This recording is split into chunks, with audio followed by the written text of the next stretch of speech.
अभी के लिए अगर मैं अपना लाइनअप देखूं इस साल का, तो मुझे नहीं लगता कि मेरे पास वो विंडो होगी, वो वक्त होगा कि मैं इसका सेकंड सीजन कर पाऊं। सब्सक्राइब करें इंडिया फोरम्स हिंदी को और घंटी के निशान को दबाएं ताज़ा खबरों के लिए। No but I knew it because my contractually मैंने उनसे कहा था कि मैं एंड तक मैं आपको बहुत सारा वक्त दे सकता हूँ, और जून के पहले हफ्ते से मैं अपनी फिल्म और बाकी शोज़ की शूटिंग पे चला जाऊँगा। तो it was always suppose to be a finite series, तो इसमें कोई सरप्राइजिंग चीज़ नहीं थी मेरे लिए, वो तो अंत होने ही वाला था। और अब चूंकि मैं जैसे कि मैं आज अभी आपके साथ इंटरव्यू दे रहा हूँ, तो मैं पूना से अभी 5 दिन का मेरा फिल्म का शेड्यूल ख़त्म करके आया हूँ। तो अब आगे की चीज़ों की तरफ you looking forward to them, जो एक्साइटिंग नई चीज़ें हो रही हैं, जिनके लिए मैं पिछले 6 महीने से वेट कर रहा था, उनकी स्क्रिप्ट पे काम चल रहा था, प्री प्रोडक्शन चल रहा था। तो अब वो फाइनली हम लोग ऑन सेट जाके वो किरदार निभा रहे हैं, वो क्रिएट कर रहे हैं एक नई दुनिया।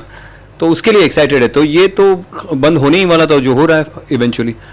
दे हैव सेड कि इट्स 15 एपिसोड्स का एक्सटेंशन, जो OTT पे वो 15 एपिसोड्स के लिए कंटिन्यू करेंगे आगे चल के। So that's it I think. और उसके बाद का तो I think it's their internal thing, वो क्या करना चाहते क्या नहीं। So it's not something that I'm like involved in, I know about or want to know about also.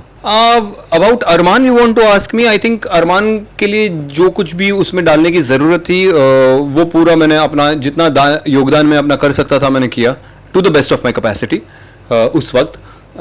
I think the initial days were very nice, especially the first 6 episodes were very nice. So हम देहरादून गए, हमने काफ़ी सारे action sequences किए. There was Tinu Verma ji who was doing action initially, who was a very big name in the industry, super experienced. तो उनके साथ मेरी बहुत अच्छी जमी. हमने एक बहुत बड़ा elaborate action sequence वहाँ पे किया था शूट एक दिन में. 3 दिन का काम हमने एक दिन में उड़ा दिया था, एक एक टेक में सारे स्टंट्स कर रहे थे वहाँ पे. तो उसमें बड़ा मज़ा आया.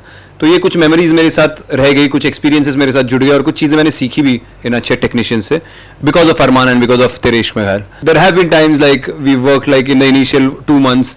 I have been here on the sets from 7 o'clock in the morning till 4 o'clock the next morning. ऐसा भी हमने किया, क्योंकि तब वो जोश था, जुनून था कि कुछ बनाते हैं, कुछ अच्छा करते हैं. तो ये सारी यादें हमेशा मेरे साथ जुड़ी हुई रहेंगी. It's not my area of work only, क्योंकि ये जो TVD का रीमेक उन्होंने बनाया है, ये राइटर्स और मेकर्स और चैनल वो लोग उसको उस तरीके से देख रहे हैं कि उसको कैसे आगे लेके जाना है वगैरह.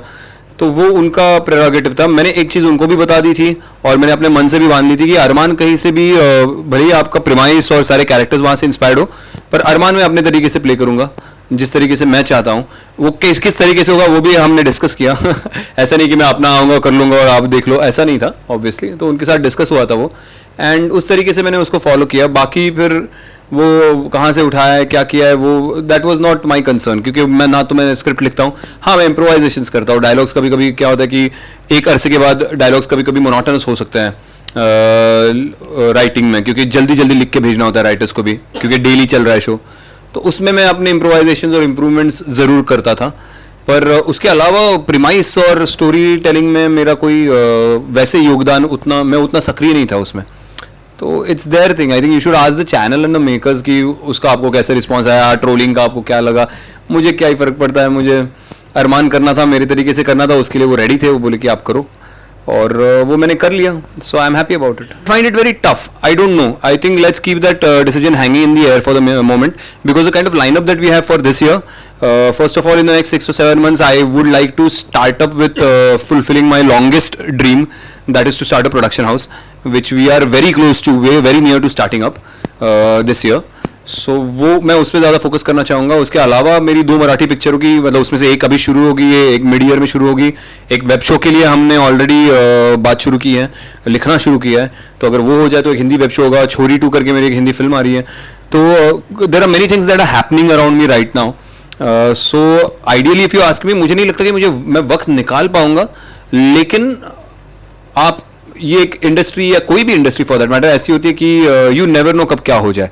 आप एक दिशा में चल रहे हो और अचानक से कुछ उसमें रुकावट आए, ये हो वो हो, आपको थोड़ा सा समय मिल जाए बीच में और आप मैनेज कर लो तो शायद. बट अभी के लिए अगर मैं अपना लाइनअप देखूँ इस साल का, तो मुझे नहीं लगता कि मेरे पास वो विंडो होगी, वो वक्त होगा कि मैं इसका सेकंड सीजन कर पाऊँ. I am super glad. I think अच्छा काम कहीं ना कहीं दिलों में घर कर जाता है. सेकेंडली मैंने ये कई बार बोला है आज तक, लेकिन मैं फिर इसे दोहराना चाहूँगा चूंकि आपने टॉपिक निकाला तो, कि मेरे सारे फैंस अब तक जो जुड़े हुए सिर्फ मेरे काम की वजह से जुड़े हुए हैं। जिन्होंने सिर्फ मेरे किरदारों को सराहा है, उनको देखा है, वो नहीं जानते मैं पर्सनल लाइफ में कैसा हूँ, मैं घर पे कैसा रहता हूँ, मेरे अपने फैमिली के साथ रिश्ता कैसा है, मैं उनके साथ कहाँ जाता हूँ, क्या करता हूँ, वो कुछ नहीं जानते। वो सिर्फ मेरे किरदारों को जानते हैं और उनके थ्रू मुझे जानते हैं। और मेरे इंटरव्यूज जो मैं आपको देता रहता हूँ, उससे उनको जितना मेरी पर्सनैलिटी के बारे में थोड़ा बहुत एक अंदाज़ा आता है, उतना ही है। तो वो सारे जुड़े हुए मेरे काम से, तो ये सबसे बड़ी ब्लेसिंग है। और ये एक बॉडी ऑफ वर्क के साथ साथ ये एक काइंड ऑफ लेगेसी तैयार करने की कोशिश है कि over a period of time Aahista Aahista लोग जुड़े। नहीं चाहिए इमीडिएट पॉपुलैरिटी, नहीं चाहिए sudden outburst on social media, वो नहीं चाहिए। आहिस्ता आहिस्ता जुड़े, लेकिन जो जुड़े वो आपके काम के सब्सटेंस की वजह से जुड़े, क्योंकि वो आपके मरते दम तक या शायद उसके बाद भी आपको फॉलो करते रहेंगे, आपके काम को रिविजिट करते रहेंगे।